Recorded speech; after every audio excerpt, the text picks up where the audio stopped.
Stage छोटा रखो, नीचे रखो, लेकिन इन लोगों की समझ में नहीं आता।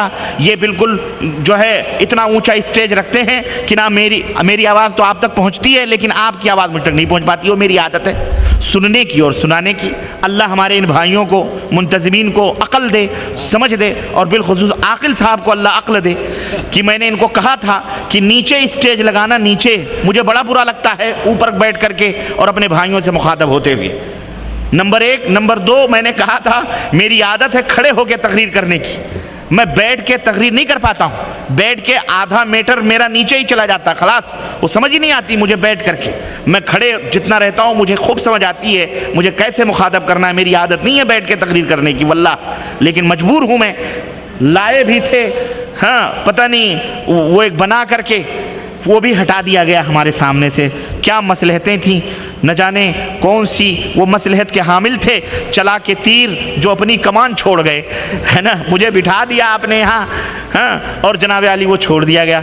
वो वरना वल्लाह मैं चाह रहा था कि आपको कुछ बताऊं, लेकिन आइंदा अगर कोई हमारे कारपेंटर भाई लोग हैं तो इनकी मदद करो भाई। एक इस तरह का स्टेज जैसा बना के बेहतरीन सा हल्का फुल्का सामने रख दो, खड़ा होकर तकरीर करूँगा। बैठ करके मुझे अच्छा नहीं लगता है। बहरहाल फिर भी चलें, जो बातें हैं समझ लें उसको। अल्लाह ताला आइंदा महीने इंशाअल्लाह तबारक ताला ये सब तैयारी हो जाएगी इंशाअल्लाह तबारक ताला। तो ये एक बात याद रखें, इससे अरकाने ईमान का एक रुकन है तकदीर के ऊपर ईमान लाना। अरकाने ईमान 6 हैं। कितने हैं? 6 हैं। अल्लाह के ऊपर ईमान लाना, जिसको ईमाने मुजमल भी कहा जाता है। हमारे बहुत सारे लोग हमारे भाइयों को बेवकूफ़ बना देते हैं। तुम्हें ईमाने मुजमल भी नहीं कहते, मुजम्मल कहते हैं, मुफस्सल। अजीब व गरीब, तुम्हें ईमाने मुजमल ईमाने मुफस्सल का पता नहीं। चलो फतवे देने चलो उनको ये कहने। ईमाने मुजमल, ईमान अल्लाह के ऊपर ईमान लाना, अल्लाह के रसूलों पर ईमान लाना, अल्लाह के फरिश्तों पर ईमान लाना। कितना हो गया? 4 कि 3? अल्लाह आपको जज़ाए खैर दे। हमारे साथ रहिए। अल्लाह के ऊपर ईमान लाना नंबर 1। नंबर 2 अल्लाह के फरिश्तों पर ईमान लाना नंबर 2। नंबर 3 अल्लाह के रसूलों पर ईमान लाना नंबर 4 अल्लाह के नाजिल की हुई किताबों पर ईमान लाना, और नंबर 5 अल्लाह के बोलो योम आखिरत पर ईमान लाना। बोलो ना, अल्लाह के नहीं, योम आखिरत पर ईमान लाना, यानी आखिरी दिन पर ईमान लाना, क़यामत पर ईमान लाना। और नंबर 6 तकदीर पर ईमान लाना। ये अकीदा मजरूह होता है इस्लाम ने। इस्लाम में ये अकीदा इसलिए रखा गया है कि ए अल्लाह के बंदो, जब तुम्हें कोई मुसीबत आए, जब तुम्हें कोई परेशानी आए, तो अल्लाह की तरफ रुजू करो, अल्लाह से तौबा करो, इस्तिग़फ़ार करो, अल्लाह से अपने गुनाहों की माफ़िया मांगो। अपने आमाल अगर तुम कम कर रहे हो तो ज़्यादा करने की कोशिश करो। अगर जज़ा फ़ज़ा करनी है, अगर रोना और गिड़गिड़ाना है, तो मुसल्ला बिछाकर रात की तन्हाइयों में अपने मालिक हकीकी को आवाज़ दे लो। उदऊनी अस्तजिब लकुम। रब फरमाता है मुझे पुकारो, मैं तुम्हारी पुकार के ऊपर लब्बैक कहता हूँ। ये अकीदा इस्लाम ने दिया है कि जब तुम परेशान हो, मुसीबत ज़दा हो, औलाद ना हो रही हो, मुकद्दमे ना जीत रहे हो और परेशान हो, तजारतें फेल्ड हो जाएं, सेहत तंदुरुस्ती डॉक्टर इनकार कर दें और रोजी रोटी तंग हो जाए, तब ऐसी सूरत में क्या करो?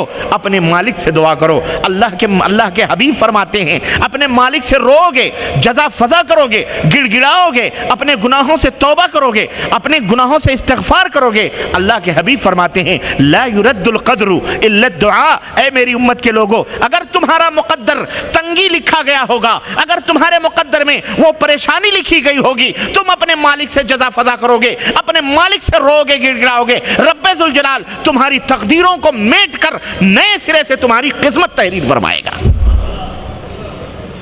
ला युरद्दुल क़द्रु इल्ला दुआ। दुआ करोगे तुम्हारी तकदीरें बदल जाएंगी। लेकिन ये तावीज़ गंडे कराने वाले क्या करते हैं? औलाद नहीं हो रही है, नमाज नहीं पढ़ते, रोज़ा नहीं रखते, कुरान नहीं देखते, अल्लाह के ऊपर कौन अल्लाह से जज़ा फ़ज़ा करता है?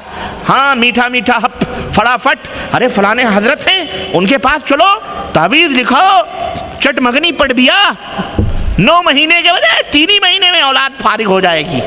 हैं, लखते जिगर देख लोगे, गोद हरी हो जाएगी।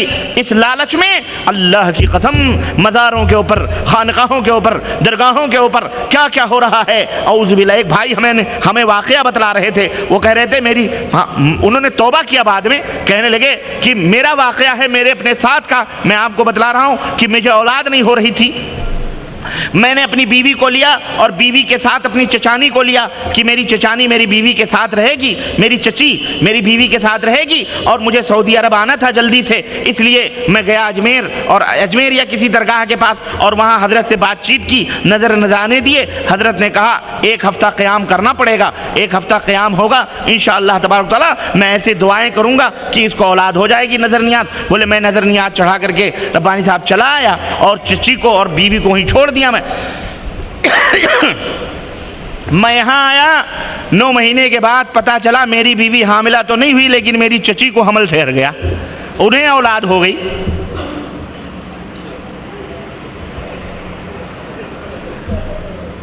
अब इशारा समझने वालों के लिए इशारा काफी है। दुआएं किसके लिए करवाने बेचारा गया था और फायदा कौन उठा लिया? गोद किसकी हरी हो गई जिसकी हरी नहीं होनी थी। इस तरह से हो जाता है, कभी कभी हो जाता है। कहते हैं ना उल्टा हो गया जादू, क्या हो गया? उल्टा हो गया। ये वो जादू नहीं है जो उल्टा हो, ये जानबूझ के उल्टा हुआ है। अरे वो नहीं तो वो ये तमाम हरकत होते हैं। औज़ु बिल्लाह। मैं आपको क्या बतलाऊं? तो एक तो सबसे बड़ा नुकसान ये है कि आदमी तकदीर का इनकार कर बैठता है, एक तरह से अल्लाह अज़्ज़ा वजल से दूर होकर ज्योतिषियों, नजूमियों, पाखंडियों, तावीज़ गंडे पलीतों और ये पीर और साधु संतों, इनके चक्करों में पड़कर अल्लाह अज़्ज़ा वजल से उसका रिश्ता क्या हो जाता है? कट हो जाता है।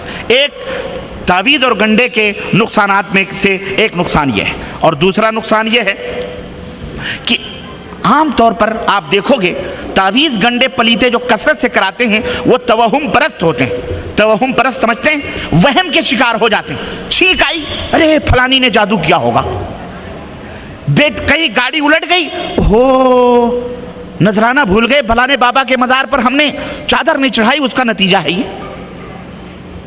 वल्लाह तवहुम परस्त होते हैं। कोई भी हादसा होगा फट से इल्जाम इस तरह के हीले और हुज्जतें करना शुरू कर देते हैं। और फिर दूसरी चीज, हर चीज से डरते हैं, हर चीज से डरते हैं, हर चीज से खौफ खाते रहते हैं। बिल्ली सामने से गुजर गई, खलास अब ये काम होने को नहीं। हाजी साहब मुंह लटकाए हुए आ गए बाजार से। हज्जन ने कहा, हाजी साहब बाजार जा रहे थे, मुंह लटका करके क्यों आ गए? कहने के सुसरी सामने से बिल्ली गुजर गई, क्या करूं, आज तो बाजार भी सही नहीं होगा इसलिए चलाया मैं वापस। ये तवहुम परस्ती का आलम यह है मेरे भाइयों। कौवा मडेर पे आ गया, गगरी टूट गई, घड़ा टूट गया, सालन गिर गया, फलाने ने काम करने से पहले छींक मार दी, चल हट, इसी वक्त तुझे छींकना था जब मैं ये काम करने जा रहा हूं। इसकी छींक ऐसी, इसका फला, यानी तवहुम परस्ती। रात को झाड़ू नहीं मारना क्योंकि सारी बरकत बाहर निकल जाती।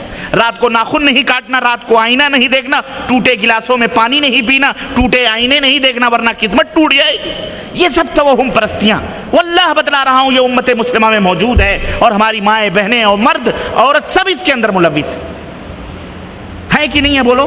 तो ये तावीज़ गंडे पलीते करने वाले एक तो अल्लाह से नहीं डरते, वल्लाह अल्लाह से नहीं डरते ये, जितना जिन्न से, भूत से, शैतान से डरते हैं। रात के अंधेरे में कहीं खेत और देखने जा रहे हैं या कहीं बाहर निकले, अंधेरा है देहातों में, कहाँ बिजली लाइट होती है आपके यहाँ पे सऊदी अरब में इतना लाइट, हमारे यहाँ मुल्कों में इतनी लाइट वाइट नहीं होती। जरा सा कहीं से चूहा दौड़ गया, मारे डर के लुंगी उंगी छोड़ के भागा बेचारा, खर्र से हुआ तो समझा बस आ गई सवारी। डर जाते हैं शैतान से, जिन्न से, भूत। अरे शैतान, अल्लाह ने फरमाया इन्ना कैद शैतान कान ज़ईफ़ा, शैतान का जो मक्र है, शैतान का जो जाल है बड़ा ही कमजोर है। शैतान डरने के लिए थोड़ी है, अल्लाह से डरो, शैतानों से न डरो। और फिर इसका दूसरे नुकसान में